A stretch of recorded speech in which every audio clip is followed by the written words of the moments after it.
Hey, welcome to another episode of Super FX. It's the show where we talk about video games. There's a lot of video games to talk about because we're in the middle of E3, baby. I'm Tyler, I'm Matt. and this is episode number 4. It's number 4. Can you believe it, Matt? We finally got enough money to be able to produce a fourth episode. Wow. That's right. You heard it here, folks. We have funding now. Yeah, that's right. We don't actually have funding. No, There's no funding. Not yet, at least. Patreon.com/SuperFX podcast. So what's up, man? What you been playing? Yeah, man, it's been fun. I've been playing as Xenoblade Chronicles, as you heard from last episode. Still kind of slowly chugging my way through that, but I guess what I really wanted to focus on is, as everybody knows, I was super excited for Ratchet and Clank Rift Apart. Hell yeah. That came out. So yeah, I drove on down to the local Best Buy. Something I thought was really interesting. I got to Best Buy Saturday morning. The game came out Friday. I went to Best Buy Saturday morning. They had like their COVID hours. They were opening at 11. We got there like 10:55, and there's a huge ass line out, like going down around the side of the Best Buy. And it wasn't for people buying Ratchet and Clank. I was gonna say, was it that much no, of a... No, it was just people trying to go to Best Buy on a Saturday, and we pull it like we pull into the parking lot, and Lauren kind of goes, "Oh, like shoot, like there's a huge ass line, like I don't want to wait in that line." Yeah. And then dude comes out, he opens the door, the line all goes inside, and then we, 11:02 or whatever comes along, and we go on in. So I don't know why all these people decided just they spend their Saturday morning lining up, queuing outside Best Buy just because they wanted to go in and buy a new like sound system or whatever. Yeah, I don't know what's going on there. Anyway, so I went in and got Ratchet and Clank. It's good. It's a really good successor to the PS4 Ratchet and Clank, which I adored. And it's basically a launch title for PS5 at this point. Yeah. They're really going... Because it's an exclusive, right? I don't think it's on PS4 as well. Yeah, PS5 exclusive. And they're really going ham into the, early console life cycle. So let's play all of the new features of the controller and, check out all of our ray tracing and all that kind of stuff. So... anything that happens, you get that DualSense vibration in the triggers and in the body of the controller. You get vibrations. Somebody, like, at some point there's a cutscene. Somebody like sets something down on the damn counter, and the controller vibrates a little bit. It's everything vibrates. But it's a lot of fun, and they really do, I think, utilize the controller well. All of the weapons have. Certain things happen when you press the triggers down halfway, and then different things happen if you push the trigger down the whole way. So all of the weapons are so varied. Like Ratchet and Clank lends itself as a series, it lends itself really well to that kind of thing because there's such a variety of weaponry that you can really play into it kind of differently depending on which weapon you're using. The triggers do different things, and depending on if you're pulling it halfway. So that's really interesting and fun. I love the new character, Rivet. She's great. I'm really glad that they were able to kind of get like a new Lombax in who's female and a really cool character, really fun character. So props to Insomniac for doing that. That was a really neat addition. Yeah. One big thing that I'm having troubles with, and it was kind of funny, Lauren was watching me play it. Right. And even I was... first stage, I got through the little tutorial bit, and first stage I'm playing, and Laura walks in, she's looking at it, she stands there for about 30 seconds, and she's like, hey, there's like a lot going on. And I'm like, like the screen is like just like filled with stuff happening. Dude, it's a little rough. Like, it's a good game, I'm enjoying my time with it, but it's a little much at times, and I think we're getting to that point where they're like, hey, check out these new consoles. Like, we can put so many lighting effects and so many particles and so many things on the screen, and there's just explosions happening for no reason. Man. And it can be, especially in the early stages, it took a little bit to get used to because they're able to just put, like, to their point, they're able to put so much stuff on there, so many lighting effects and so many, little details, and the world and the cityscape is so vast that they can just have, a ton of vehicles like flying around in space behind the action that's actually going on. But it's so much at times, and it becomes such like almost a detriment. That's kind of how I felt when I was playing Crash 4, which I picked up for PS4, and it reminds me of I guess it's not really a funny story so much as a memory that I have, but like kind of lends itself to the thought of how far we've come in video games. Because I look at Crash 4 and I'm like, oh, there's just so much happening on the screen. Like, how can I process this?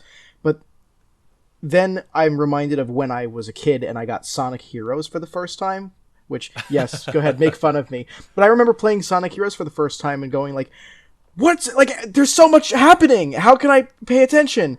And now I play Sonic Heroes as an adult, and I'm like, there's fucking nothing going on. This game's...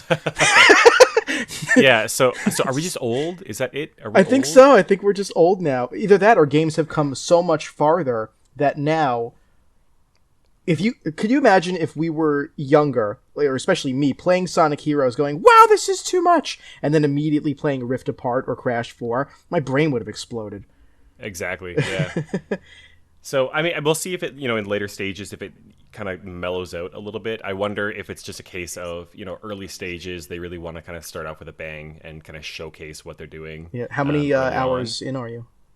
I like maybe four. Oh, okay, that's not 4 or bad. 5. So, but yeah, like I'm gonna finish it, and I wouldn't be surprised if I go back. And there's a lot of kind of collectathon elements of find a little secret hidden bolts, and there's these raritanium, I think they call it, is like the gems that you can use to buy and upgrade weapons. Yeah. So the first one, I'm pretty sure I actually went back and got the platinum trophy, which is one of the very few games that I actually did that on. So I won't be surprised with myself if I end up going back and doing that with this one. I really just it's so tight. It's the perfect example of what a modern day kind of collectathon platformer should be. That's how I felt about what they did with Crash 4, although collectathon not so much because it's Crash, but I was so enamored by how they were able to translate the feel of an old Crash game onto a modern console in the modern era. It was great. And I can't wait to play Rift Apart 2. I picked it up myself. We went to Walmart because for whatever reason, I don't know if this is happening in Canada, because your Walmart is drastically different from our Walmart. Yeah, but I like, mean, I don't know if I'd say drastically, but it is well, your Walmart, the way you've described your Walmart to me, it sounds like Target. But Walmart here is like if Target were homeless, if that makes sense. Like the floors aren't done. There's no ceilings. Like if you're in like a good neighborhood, maybe a Walmart could be reminiscent of a Target. But almost every Walmart I've been to, it just looks like it's a warehouse that is pretending to be a Target. Yeah, you're not far off. I think the fact that we don't have Target anymore helps kind of make Walmart want to stand up. Exactly. When we had Target, there was some instances where Target and Walmart would be like down the road from each other, and we'd walk into both, and it would be a night and day difference. Yeah. Target was never what it is there when it was here. Like they never got to that point where it was like a really comfortable shopping experience. Yeah. So that said, I haven't been to a Walmart in America ever, or in a really I'm really long time, surprised. so. When you come to visit me again, now that COVID restrictions are going to start to lighten up, we should totally go to a Walmart so you can puke.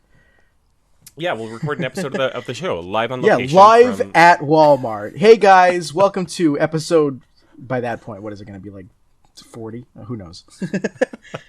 Hopefully not that long.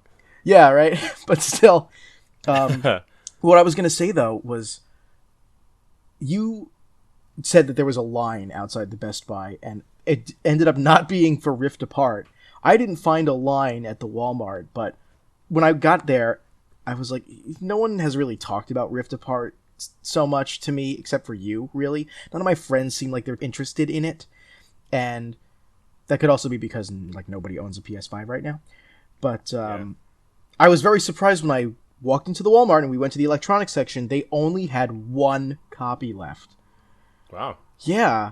Like, I don't know if this is another case of scalpers, but I think that's the only time that I've bought a PlayStation title from any of the PlayStations, and I got the last copy. Yeah, it's just so it weird was to me. the Best Buy here was doing something where they have like the fake copy on the wall, and then you take it to the till, and then they open up the cage behind them. Oh yeah, no, you just have to wrangle down an employee at Walmart, and they'll come over to the case and open it for you. Yeah, it's the same. Like, Walmart's the same like that here. Mm-hmm. So they seems to have a ton where at my Best Buy. So Yeah, no, I was very surprised. Maybe they had more in the back, but I had the last copy that was out on the floor. So yeah, well, I'm excited for you to start playing it, and I'd love to hear on Yeah, maybe the next episode. We'll hear what you think. possibly as soon as I'm finished with Pokemon, because We all know that's never going to happen. well, You're never going to be finished. no, well, here's it. Right, I'll make this short because we want to get into the gamer news with a Z, or it legally doesn't count.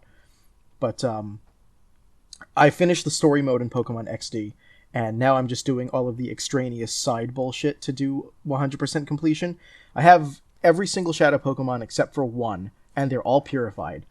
So I need to do a little bit of grinding to get up to high enough level to fight the trainer who has the final Shadow Pokemon, which is going to be fine because I also have to complete the Mount Battle Challenge, and I'll get a bunch of levels doing that. Yeah, I had to do the Mount Battle Challenge in Pokemon Coliseum, but in XD you have to do it 3 times to get all 3 unique rewards, which are the 3 Johto starters. So yeah, that's going to be great, having to do 100 trainers in a row 3 times in a row. Has anyone ever used the term sadistic to you before? You did, and I corrected you and said masochistic in, I think, episode 1. Shit! Oh, damn, we gotta cut that out, man. Oh yeah, do we? It's staying in, I'm editing that. Well, I mean, good luck. Have fun with the rest of this journey that you're on. I hope we never have to talk about it ever again. Yeah, right? There's other side bullshit, but for the most part, it's manageable. There's some, like, mini games and extra, like, battle content that I'm working through right now. And it's taking a little while, but at least it's not boring. It's actually kind of fun. Would you say that this game or this experience has added any, like, wrinkles to your face? No, but it's definitely made me question my choices. Because realistically, the only reason that I have to play through Coliseum and XD are just for Ho-Oh and Lugia. That's really it. Like, it makes getting other Pokemon easier, like the 3 legendary dogs. I could try to track them down in Fire Red and Leaf Green, but it's way fucking harder. So I'd rather just play through Coliseum, because you get them there. And the Johto starters also, you get them in Coliseum and in XD, instead of having to go through whatever the fuck side quest requires that you trade like 200 common Pokemon in Emerald or some shit. Fuck that. So I have to do this for Ho-Oh and Lugia, but it just makes it way easier if I do it anyway, even if I didn't need Ho-Oh and Lugia, because there's other Pokemon. I kind of feel like this quest that you're on, they're releasing Pokemon games at a faster rate than you are getting through the collectathons. It hasn't been that long.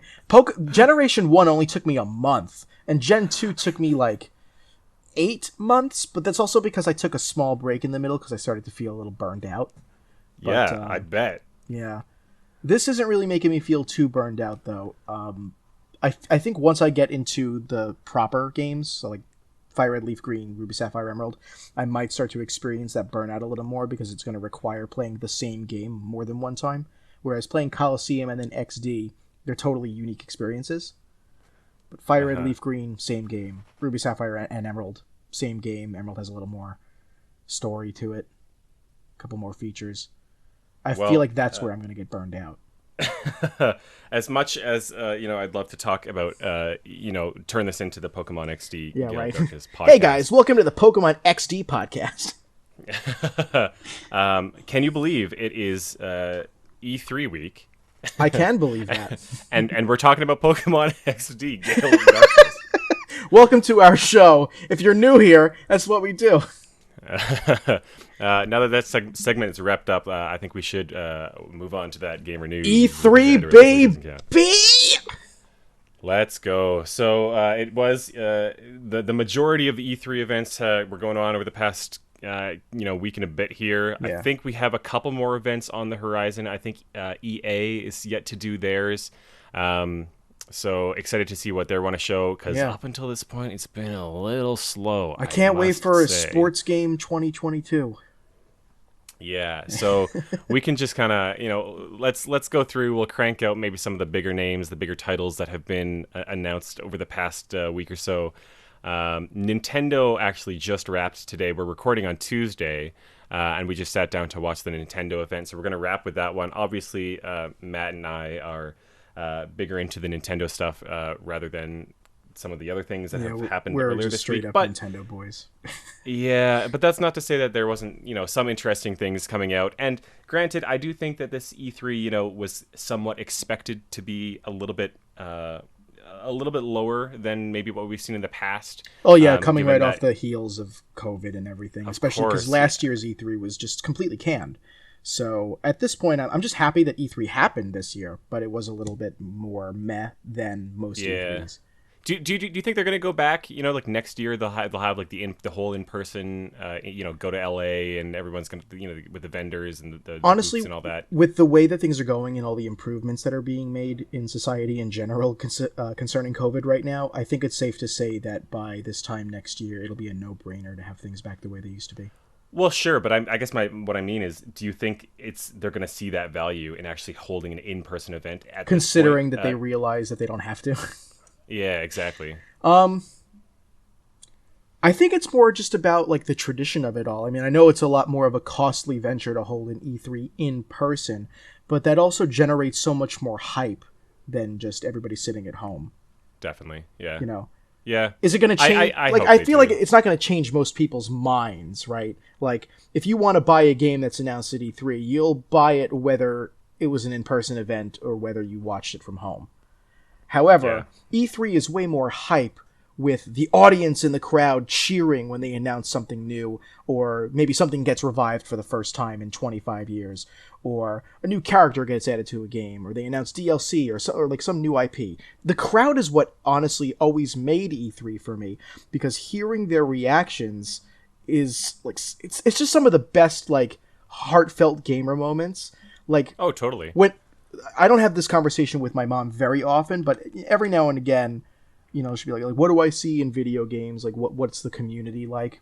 And every now and again, I'm like, well, there's, E3. It's like, it's basically like the sports of video games. If you don't count actual esports, like E3 is like the event of the year. It's like the Super Bowl for gamers. It's super awesome.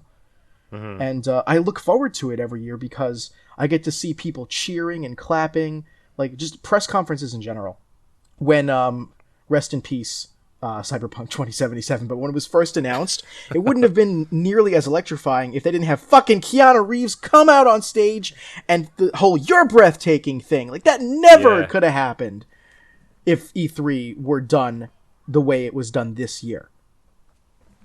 So I think we're in agreement that we hope it comes back next year. We hope to see everybody safe and healthy and back on stage. Yeah, everybody take good care of yourself so that we can get back to having normal E3. Amen. Yeah, not too much longer. But let's get into it here. E3, we opened with I guess it wasn't really officially part of E3, but Jeff Keighley's Summer Games Fest, in which he had it was a pretty long show. I think they had about a 2-hour show.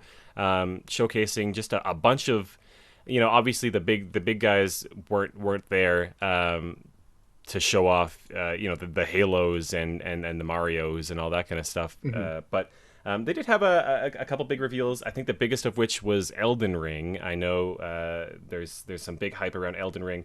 I'm not personally huge into the From Software stuff. Historically, but I know that's really, really hyped. And I mean, it looks good. I'm sure that at some point I will get around to trying that one out. I don't know if it's a game that I will ever sit down and finish, but it looks really cool. And I'm glad that there's something for those, the Bloodborne fans and the Demon Souls fans that's coming out.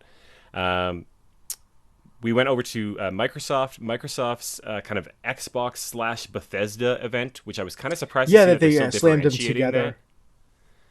Yeah, I was surprised to see, you'd think that they would just call it the Microsoft event or the Xbox Studios event or something like that. Given that they have, I think they said 20-something studios that are all working on games that are, Microsoft-owned studios, Bethesda being one of them. I think it's just because Bethesda is such a big name that they felt the need to give it its own time in the spotlight. Yeah, to actually for sure. use its name. Yeah, they showed off. Bethesda did show off the work in progress Starfield, which feels like was announced forever ago at this point. There wasn't really much gameplay. They did show in-engine footage of it. I don't know I just how hope it much I doesn't end got up out of being that. another No Man's Sky. That's all. Like when a game like this is announced, that's my first thought. Really. Yeah, it's especially it's been in production for it feels like forever now. So we'll see. It looks good at this point, but we basically saw a a glorified in-engine cutscene. So hard to say what really is going to come out of that. They also showed off, kind of saved it for last. It was Redfall, which was a little bit interesting because I think a lot of Elder Scrolls fans were thinking that Redfall or Redfell was the next Elder Scrolls game. I think that the speculation was they saw a trademark that was filed, or a copyright notice, or something like that was filed a while back for, I think it was Redfell or Redfall, and they, Elder Scrolls fans everywhere, it sounds like a high fantasy type name. Yeah. So a lot of Elder Scrolls fans assumed that's what the next Elder Scrolls game was called. They did not show off Elder Scrolls 6. They did announce that it was still in development, but they did show off Redfall, which turns out is seems to be a co-op open world FPS of sorts. I was getting sort of maybe Watch Dogs vibes a little bit. It's a little tough to say exactly what type of game this is at this point, but it looked really interesting. They had a lot of kind of humorous moments in there, so a little lighter tone, which is always welcome. So interested to see what comes of that. What do you think we'll get first? Another Skyrim port or Elder Scrolls 6? They did talk about Skyrim was talked about again. I think it's the 10th anniversary coming up. Which is crazy to think about because it does not feel like it was that long ago. That was the first midnight release I ever went to, was Skyrim. Really? Yeah. Oh, interesting. I also went, and I remember being so hyped for that one. But that was, it's no surprise that they still like to talk about Skyrim to this day. Yeah. Skyrim 2 announced. Yeah, I wouldn't be surprised. They also showed off Halo Infinite. Finally, we saw a little bit of that. What I thought was really interesting is they announced the multiplayer is free to play. You don't have to own the full game. But the single player, not so. But the single player campaign is not. So I thought that was a little interesting. I thought maybe that was a little, they saw the success of Call of Duty Warzone. They see the success of Fortnite. And they say, hey, we got to be there too. So Halo Infinite multiplayer, free to play. I'm definitely going to get into that. Some of my favorite gaming memories, playing with my friends, in a hot, sweaty basement filled with 8 dudes, all playing Halo. Yeah, I think it has a lot to do also with Halo is a very unique sort of first-person shooter because people really care about the story. So to make the single player paid, but the multiplayer totally accessible for free, actually kind of feels like it's a decent move for Halo because people will pay to see how the story goes, but if they just want to hang out, chill, and blast away with their friends, then they don't have to worry about it. Yeah, I don't hate that move whatsoever. Microsoft is very clearly moving towards the Game Pass strategy. Yeah. I'm a little surprised that it wasn't play the multiplayer on Game Pass kind of thing, and that it's like fully free to play, no Game Pass required. I'm a little surprised about that. Yeah, me too. But everything in this whole event was play it first on Game Pass. Like it comes out launch day, available on Game Pass. There's no delay, anything like that. Like Game Pass. So they said the word Game Pass. Did they ever? But you know what? Hey, it's kind of cool to see them moving forward like this. They're making it a lot more accessible. It is really accessible. I mean, if I thinking back to when I was a 14-year-old with an Xbox, there was so many games that I would have loved to play, but just of course didn't have the income, didn't have the money to go out and buy a $60-$70 game every weekend, and so to be able to have the idea of dropping $15 a month or whatever it is to be able to play all of the latest releases on the day they came out, that's a huge selling point, especially to I think a lot of young people. I as a collector, I have mixed feelings about it because I'd love for these games to come out physically and be available physically, for the rest of our days, and it seems like those days are numbered. Yeah. I have to say, there's a part of me that's surprised to see that a lot of these games are still getting physical releases. But we'll kind of see where it goes from here on out. Yeah. Ubisoft had their event. They showed a whole bunch of nothing really. Of course, we got some extended Rainbow Six. What's it called? Rainbow Six Eviction. Extraction. I don't know Extinction, what it is. extortion, Whatever. You can see how much we care. I'll look it up. Not only did they show off that, but they did show off some stuff for what they're calling their live games. So these are the games that are kind of released and ongoing. Rainbow Six Siege they talked about a bit about as well. That's still going on, and that's still popular, which I'm relatively surprised that it's still going on. It's Rainbow Six Extraction. Extraction. Yeah. Wow. I did say that, but for whatever reason, it didn't sound right. So they showed off a bunch of that. Obviously, Just Dance 2022, we had an extended look at, which I'm so thankful for. Hallelujah. Just what everybody wanted. Do you get to play as the alpaca? Everybody. Or we're glad to see they're still going heavy into Just Dance. Yeah. But they showed... They showed off. Well, you're probably going to mention it, but Mario Rabbids. Mario Rabbids 2. Sequel. Yeah. Yeah, I was pleasantly surprised to see that. I did play through the original when it came out. That game had no business being as good as it is. I'm kind of glad to hear you say that, because I will admit that when it was first announced before it came out, I was like, what the fuck is this? Because I don't really like the Rabbids that much. Oh, yeah. Like, face value. Okay, it here's does the not thing. make Like, sense. Rayman Raving Rabbids and Rayman Raving Rabbids 2, good games. Everything else that the Rabbids were in, annoying games. Don't like them. But then they announced Mario Rabbids Kingdom Battle, and I'm like, come on. Fuck, I hate these characters. The Rabbids. I love the Mario. But so I ended up not picking it up. I would have picked it up anyway at some point, because I have the collector gene, I guess you could call it. And mine are Levi's. Yeah, right. But someone ended up selling it on like Facebook Marketplace really cheap, used. So I picked it up from them after I had heard from so many different people that game actually was really good. And I'm kind of glad that you seem to have slightly the same thought, because by your implication saying it had no business being that good. Yeah, I mean, face value, you look at that game and you're like, oh, what? Yeah, like, why? Well, this is something. No, it's good. It's actually good. So I'm glad to see that, sales were good enough that they're making a second one. Yeah. Yeah, so I'm this soon too. About the kind of interesting thing about that is because it's an Ubisoft title, it's not a Nintendo title. Mm-hmm. It dropped in value, or I guess in price, very quickly. Yeah, that's why I only got it for like 15 bones. Yeah, it's definitely like it doesn't hold Nintendo value like Nintendo typically does. Mm-hmm. So definitely hold off on buying that one until pick it up on Black Friday for $24. Yeah, I wanted to talk a little bit about the Intellivision Amico event. It was a small, like 10-minute event. Do you know about that? No, I missed that. No? Do you know about the Amico?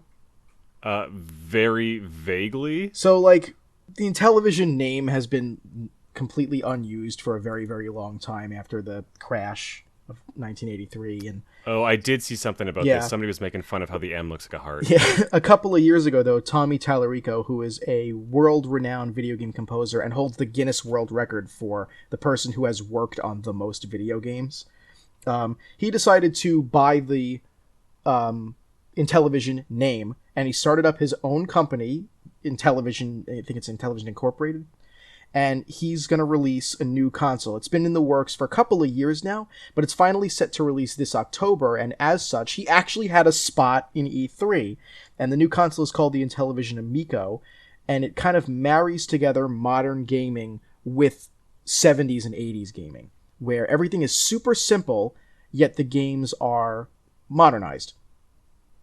And I think it's really cool. The controllers are very reminiscent of traditional Intellivision controllers.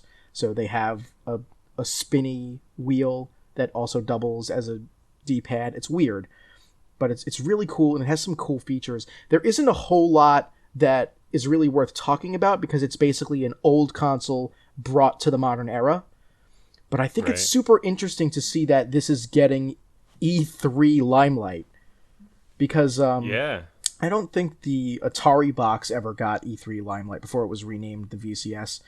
And I don't think that the Ouya ever got E3 limelight, anything like that. I was literally just about to ask, so is this Ouya 2? I think it might actually be better than Ouya 2, because I think the main reason Ouya failed is because all of the games were free to play or free to start, and so most people got their fill and never bought anything. So no one made any money, so stopped making games, and then the Ouya died. According to the presentation, games are going to be $9 or less if they're digital, and physical games will be about $19.99. There will actually be physical games for this thing. Yeah! It's like a cartridge-based thing? I don't know. They didn't show the media. All Tommy Tallarico said was that there are going to be physical games, and he specifically said, for you collectors out there, which gave me a boner. Yeah, of course. Huh. Wow, that's wild. Yeah. Well, was there a date for this? I don't remember exactly the date, but I do know it's in October. Okay, so soon. Yeah, super soon, and I'm very excited. You can actually pre-order it for I think it's $100. Yeah. GameStop exclusive Galaxy Purple. I really want the special edition red one, but it's not pre-orderable, and I don't know where to find it. So I might just get the wood grain one. I'm looking forward to playing some Amico with my amigo. Yeah, but anyway, continue. You were going to mention something else. No, I was going to go into Nintendo. All right, let's go. Yeah, Tyler and I are Nintendo boys at heart. We grew up playing mostly Nintendo stuff. And while we understand that everything is important, the Nintendo Direct was probably the most important thing to us. We spent the whole day trying to avoid spoilers. I deleted Facebook and Reddit and Twitter from my phone so I wouldn't be tempted to check them. I forced my girlfriend not to say anything to me about the Direct because she watched it at work. Yeah, I had a couple close calls today. A guy at work came up to me and said, "Hey, is there something Nintendo going on today?" Stop! And I was like, "Stop!" Slow motion. No. That's exactly how it went down. Yeah. So I was lucky to avoid that. My buddy Nick, friend of the show, Nick, what's up, Nick? He Nick. texted me and told me that he was slightly disappointed. And after watching the show, I gotta say, I think he was wrong because I honestly, overall, enjoyed what Nintendo brought. I will reiterate, this is the first E3 after COVID, so of course I wasn't expecting gold, but we got pretty nice silver. Yeah, so what do you want to start with? You want to start with Metroid? I guess so. It's the thing that made me the most excited, so I guess there's no sugarcoating it. Yeah, you screamed. I did scream. I banged my desk and went, yes! I'm a big Metroid fan, and I've been wanting a sequel to Fusion pretty much since I played Fusion. It still is one of my favorite 2D platformers, period. And we all pretty much knew that it was difficult for the story of Metroid to continue after Fusion, because they did quite a lot. They kind of almost fully dead-ended the chronology of the series. It's kind of weird to even think that there could have been a sequel, but Nintendo is Nintendo. For those of you who aren't aware, I guess the uninitiated, this is not the first time that we have heard of Metroid Dread. It was actually announced around, I think, 2005, and it was supposed to be a sequel to Metroid Fusion, and it was going to appear on the Nintendo DS, and it was announced, I believe, one time, and then no one ever mentioned it again. It was silently canceled. So the fact that this is happening now 16 years later, this might be, or at least it's the only example I can think of, the first time that Nintendo has resurrected a canceled project with exactly the same name and exactly the same premise. It's the same, it might not be the same game exactly, but it's going to be what we were already expecting. It's a sequel to Metroid Fusion on a handheld, technically, with the same name, 16 years later, brought back from the dead. Crazy. I wonder, I've heard tell that they did try to resurrect it at some point. Yeah. For what might have been Wii, might have been DS, might have been 3DS, whatever the second attempt was. So it seems like it's been there. It's always been there for the past 16 years. That there's been some team sort of some semblance of work happening on Metroid Dread. So I do wonder if it was ever fully actually canceled, or if it was just kind of this like on the back burner project that was kicking around on somebody's hard drive that was just passed on when people get promoted, people retire, people quit, people move on to other jobs. Yeah. And it just kept on getting passed on, and people would kind of pick at it. And finally, the cards fell into the right place that they were able to actually ship something. Yeah, the fact that they didn't announce Metroid Prime 4 was a little bit disappointing, I'll admit, because we've been waiting for it for a while now. Yeah, but they did allude to it. Yeah, because they went right into it. They were like, hey, we're still not done with Metroid Prime 4, so no news there. But, and then like they immediately don't even like allude to it. They just straight up say right out, here's another Metroid game instead. And like my heart did flips. Like, yes, I really want Metroid Prime 4, but it's more important to me that we're going to have Metroid Dread. I'm way happier about that. They could have not mentioned Metroid Prime 4 at all, and I would have been happy with Metroid Dread. Yeah, Metroid Dread sounds like it's Mercury Steam working on it. They did the Samus Returns, which was phenomenal remake of Metroid 2, which is really great. So I'm excited to see more from them. We also saw a new Smash character. Mm-hmm. We saw Kazuya from Tekken. Oh, yeah. Who is obviously another punchy, fighty, kicky man. Did we need another one of those characters?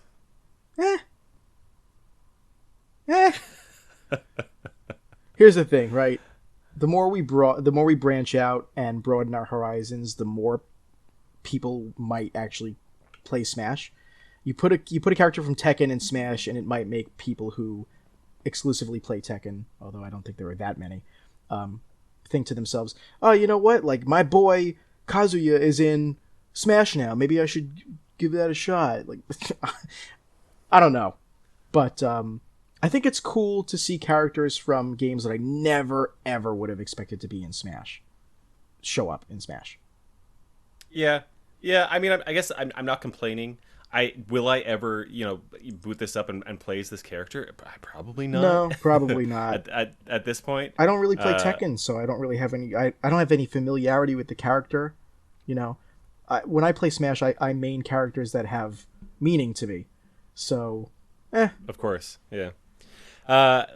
Moving along, we saw Fatal Frame: Maiden of Blackwater, which was a Wii U title. Yeah, pour another one out for the Wii U. We do this all the time, you and me. We think about, like, what games are still exclusive to the Wii U? There's another one. Check it off. It's gone. Yeah, the list of Wii U exclusives gets smaller and smaller by the day, it feels like.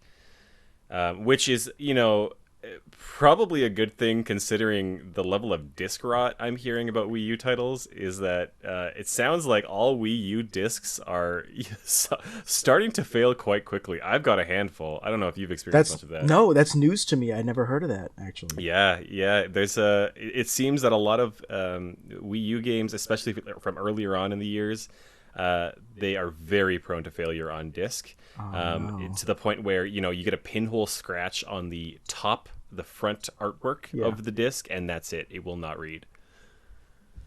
I mean, usually top scratches cause problems for any sorts of discs, but nothing that, if you're saying it's just like a pinhole scratch, something really light, that shouldn't cause that much damage. That's really bad. So, thankfully, if your Fatal Frame Maiden of Blackwater Wii U disc is non-functional, all four of you who bought that game on Wii U. It's coming to Switch. Yep. You know what else is coming to Switch? What? WarioWare, baby! What's up? Oh, man. That's another thing that I was super, super happy to see. I was stoked. I love WarioWare. I've always loved WarioWare. I remember my first memory of WarioWare is going to the Rogers Video rental store. We didn't have Blockbuster. Mm-hmm. Well, we had some Blockbuster, but the main video store here was Rogers Video. You had an analog. I went down to Yeah, we went to Roger's Video with my grandpa. Ooh. He had one that was near his house that we walked over to one evening, and I rented myself a copy of WarioWare Inc. On Game Boy Advance when I was, probably 8 years old. Just a little baby boy. Yeah, and my love of WarioWare has only grown since. So very excited that a brand new WarioWare title is coming to Nintendo Switch. Yeah. And I think it was soon.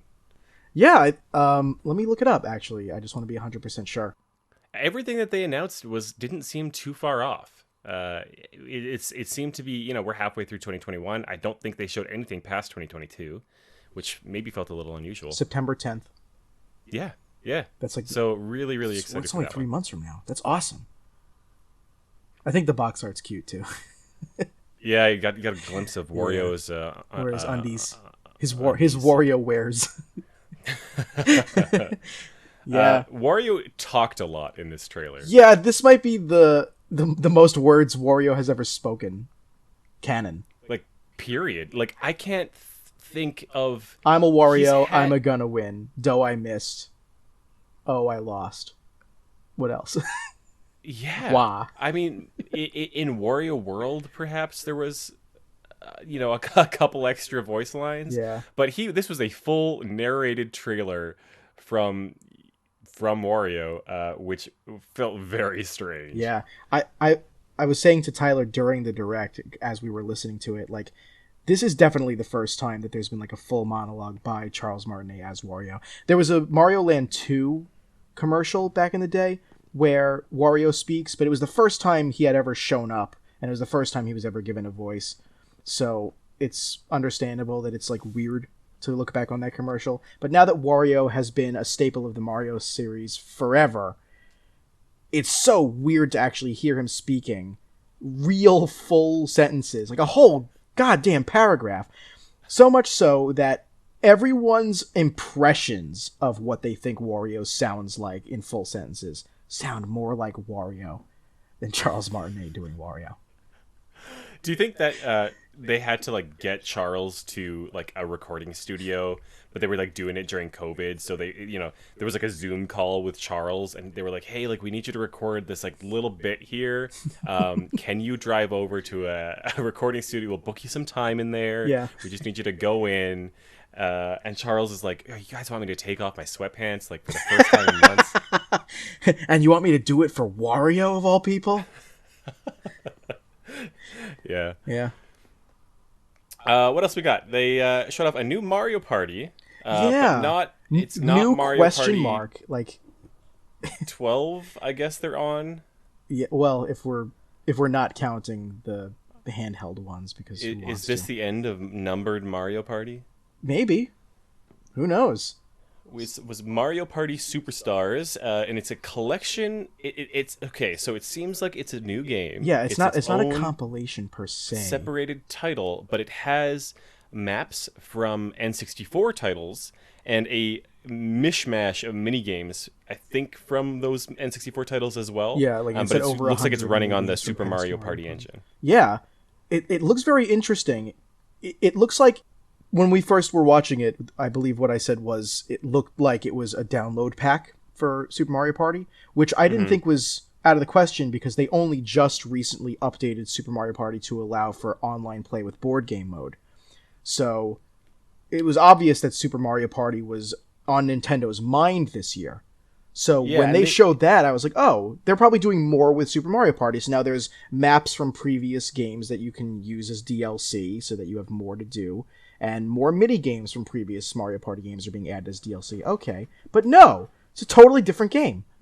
They gotta milk those dollars out of us. They know that you and I are gonna run to our nearest Best Buy / Walmart to pick up the latest Mario Party title and pay another $60 for it. So yeah, well, I'll go to Target. The only reason I went to Walmart that day is because we were closer to Walmart. So laziness is what you say. Well, Target's nicer. But anyway, the point still stands. This is a new old Mario Party, and yet it looks very interesting. I'm very, very excited for it, actually. Yeah, they really leaned on the online capabilities. Yeah, they straight up right. They went right out the gate. They're like, "Oh, just so everyone knows, yeah, all the game modes are online this time. Yeah, we fucked up last time." I think they realized their goof. Yeah, they definitely So, goofed. yeah, excited for that one. Yeah. You were really excited. You got super pumped when you saw a little intro for Advance Wars. Oh yeah, I love Advance Wars 1 and 2. I've played some of the other Wars games as well, like Famicom Wars, and I played Battalion Wars.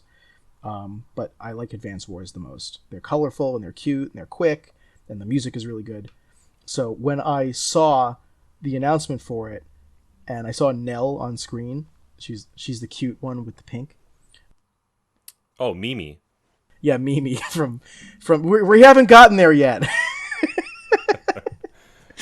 I was like, oh, hell yeah, we're getting Advance Wars 3. But it wasn't Advance Wars 3, Tyler. No, it's an Advance Wars 1 and 2 compilation title. As he highlights it in the Google Doc that we share. It's interesting because they're not just, it's not a compilation. They're not just re-releasing them. They are completely updated graphics, almost kind of like a light version of what they did to Link's Awakening. Mm-hmm. So interesting to see that they are going to that length to re-release these, and that, I would have expected these to be, eShop titles. Yeah. That they had like some little, HD features, maybe some like, story stuff as an addition kind of thing. But yeah. No, it's a completely remade 1 and 2. Which I thought was pretty interesting. I wonder if this means we'll see a 3, or if this gives potential for a 3, or if they're just testing the waters for a 3, that's as Nintendo the thing. seems to do. That's exactly what I think it is. They're not necessarily testing the waters so much as Nintendo wants to bring back this series, but they haven't released a game in this franchise for a number of years. So releasing the third one right now, people would be like, oh, this? Oh, that's weird. What is this? I haven't heard of this in forever. So they're releasing 1+2 as a way to refresh everyone's memory and cleanse our palates from the long wait, so that when they finally release either Advance Wars 3, or maybe they'll call it Switch Wars, because usually they're named after the console they come out on, we'll be ready for it. Yeah, and I hope so. I hope they do. I would love to see a full-on brand new Wars game, as it were. With full online play. That would be awesome. Yeah. So hopefully that's what we're trending towards. But really excited to see that the Advance Wars series is not dead, right? And that they are doing something with it after all these years. Yeah, honestly, it's really cool. Almost as cool as Super Monkey Banana Mania. Yeah, we're getting a Super Monkey Ball compilation. In addition to the other compilation. Is that a compilation too, or is that more like same kind of deal with like Mario Party Superstars, where it's a new game but it reuses assets and levels from previous Monkey Balls? From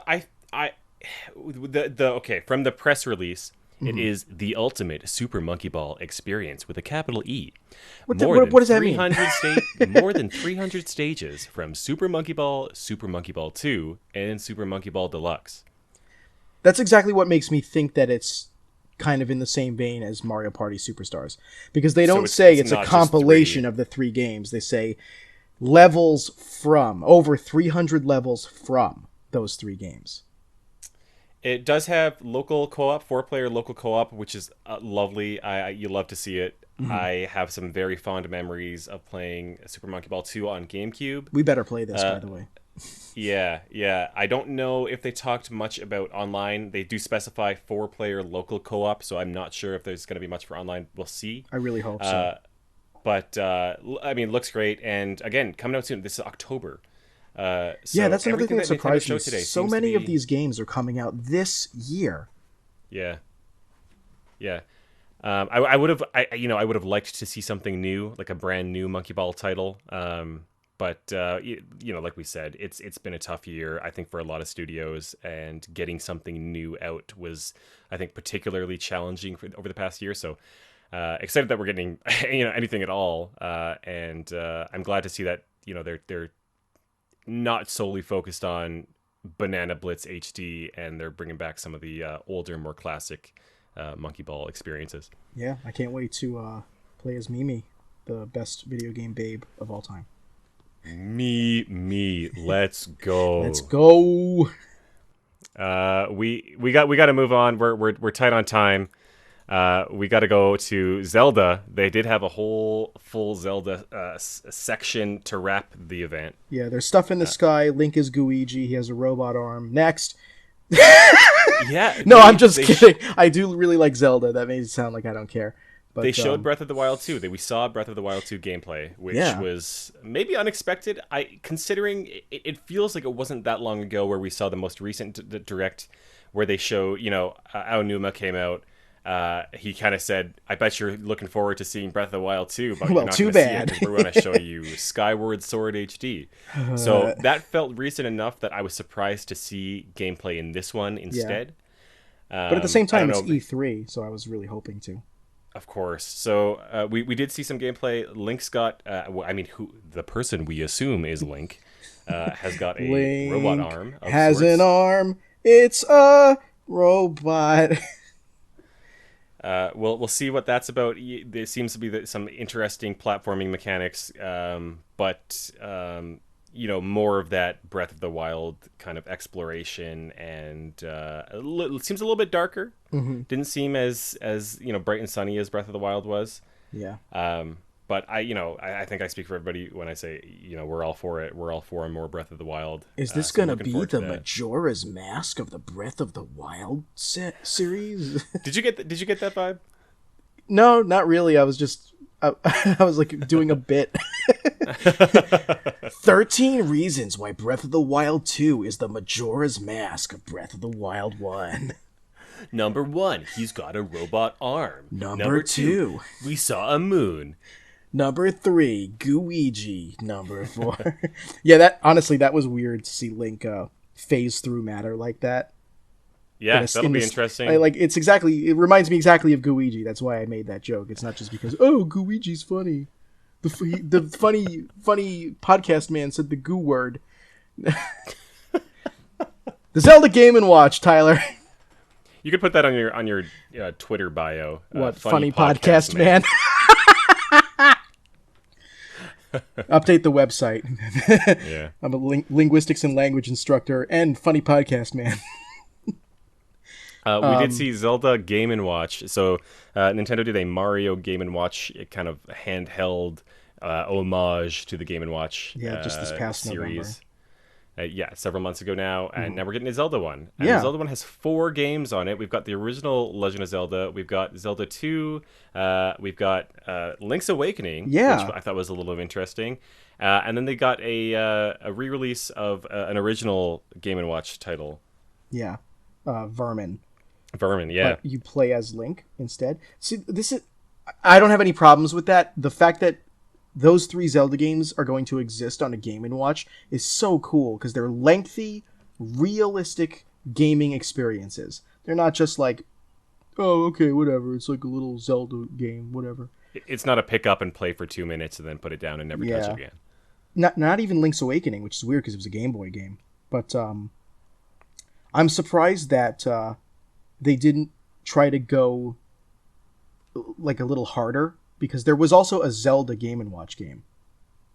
And they didn't include it. They didn't include it. It was a multi-screen game, so I can kind of understand the technical limitations, but there was nothing stopping Nintendo from making a multi-screen Game & Watch for Zelda. They could have. You won't believe it, but it also acts as a clock. Yes, that's the watch part of Game & Watch. And you can play on the clock. Whenever you get bored of playing the 4 real games that are included on the Zelda Game & Watch, you can dabble around on clock. Yeah, they had some interactive clock stuff. The packaging apparently doubles as a little stand to show it off. It looked surprisly classy. It's honestly. Really cute. I really like it. It's $50. We're gonna get one, obviously. Mm-hmm. It's cute. I'm excited they showed it off. They totally did the thing too, where Aonuma pulls it out of his dress shirt. Yeah, pocket. Of course. I also really love the color scheme of it. Game & Watches are well known for being like red or silver or gold, sometimes white, but this one is gold and green, and like dark green. It's very unusual for a Game & Watch, which makes it stand out, and I really like that color combo.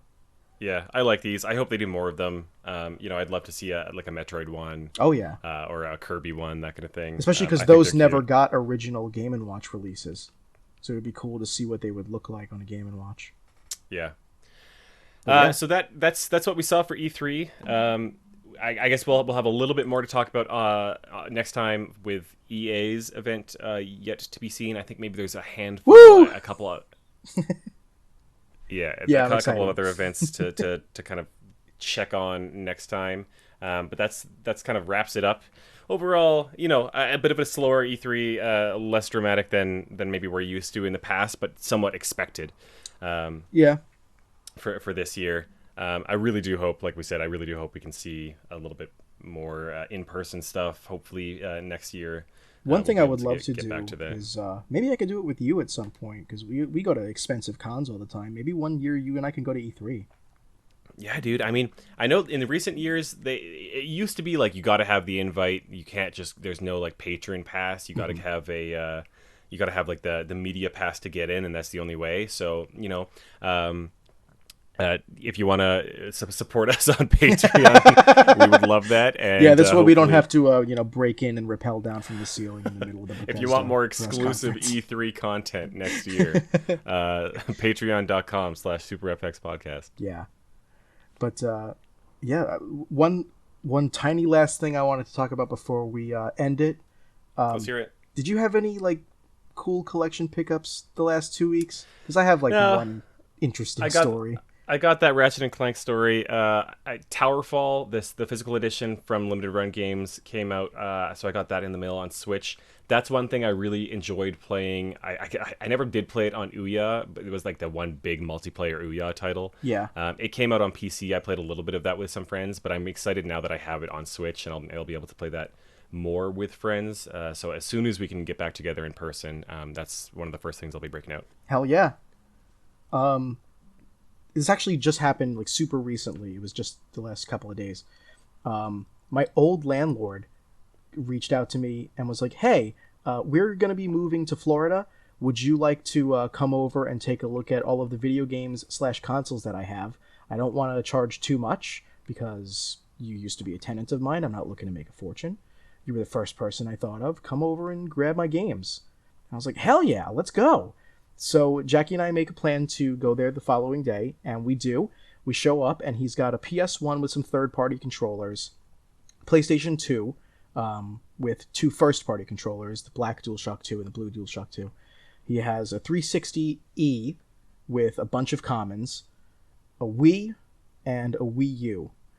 And Wii U has only like 4 or 5 games for it. I didn't see any games for any of the other consoles, though. That's the All thing. of the It's got Wii U all of titles have been since re-released on Nintendo Switch. right?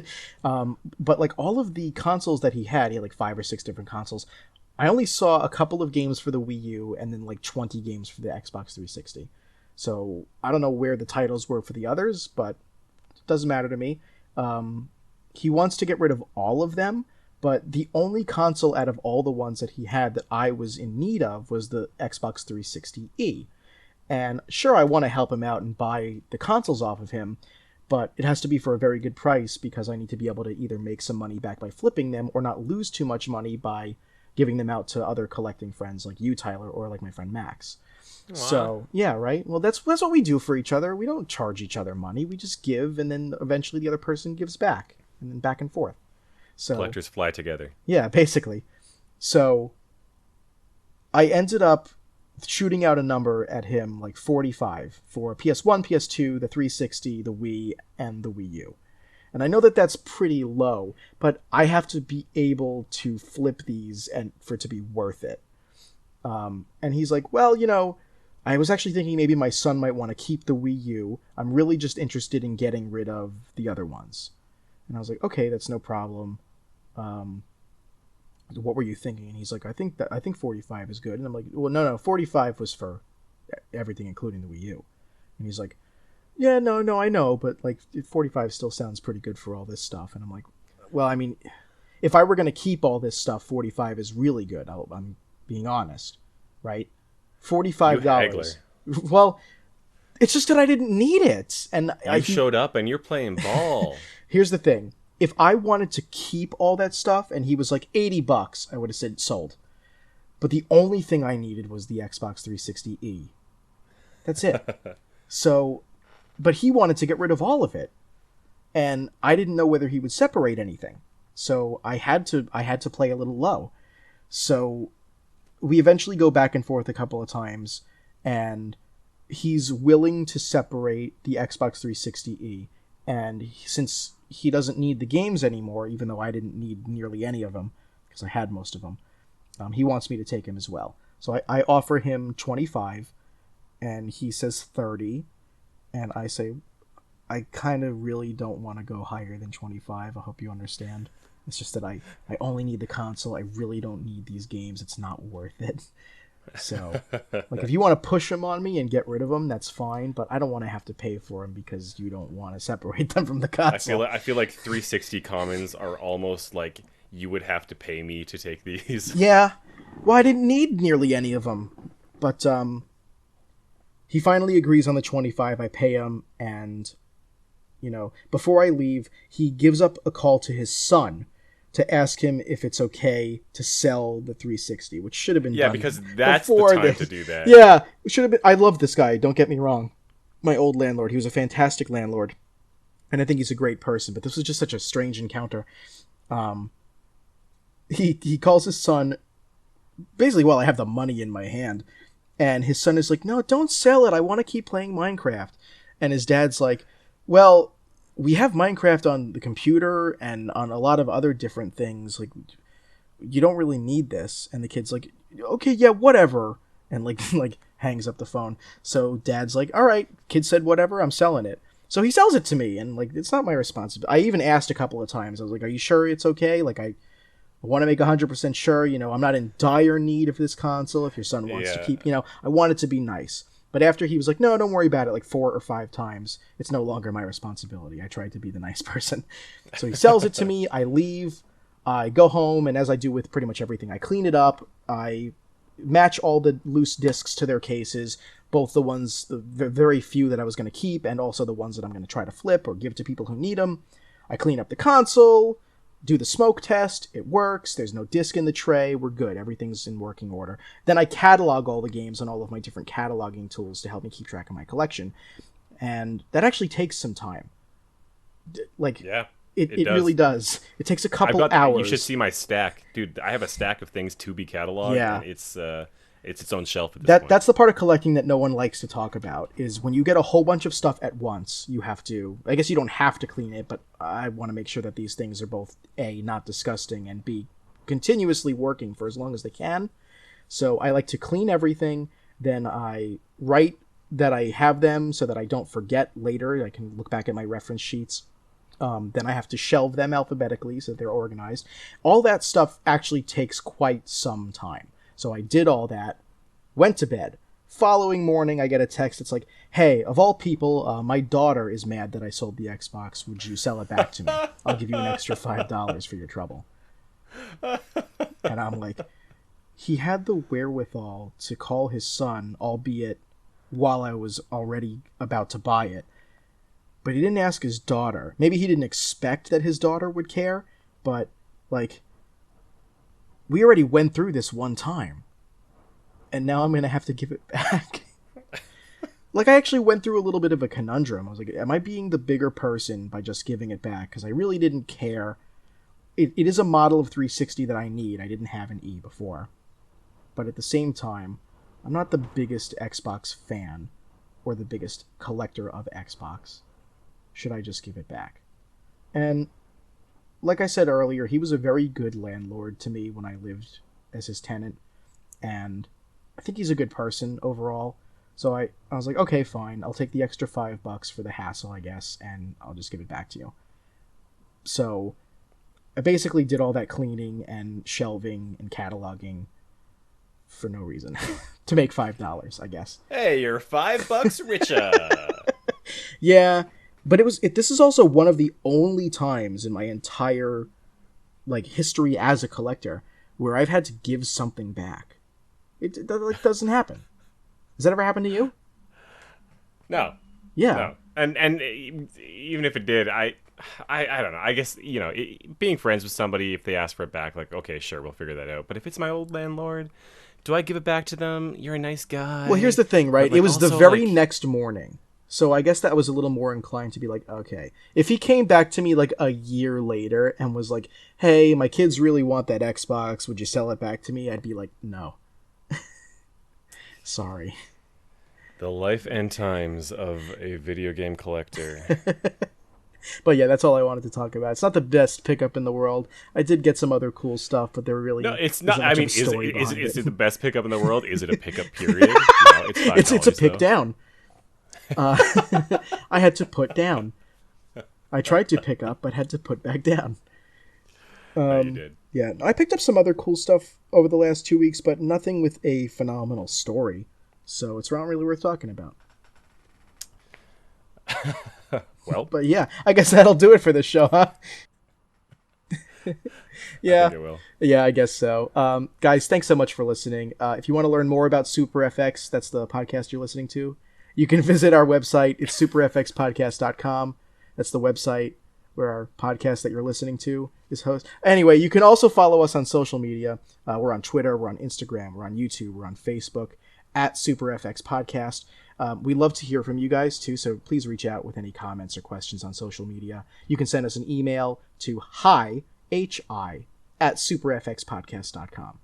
And if you like what we're doing and you want to support us, as we mentioned a couple times, please consider becoming a patron at patreon.com/superfxpodcast.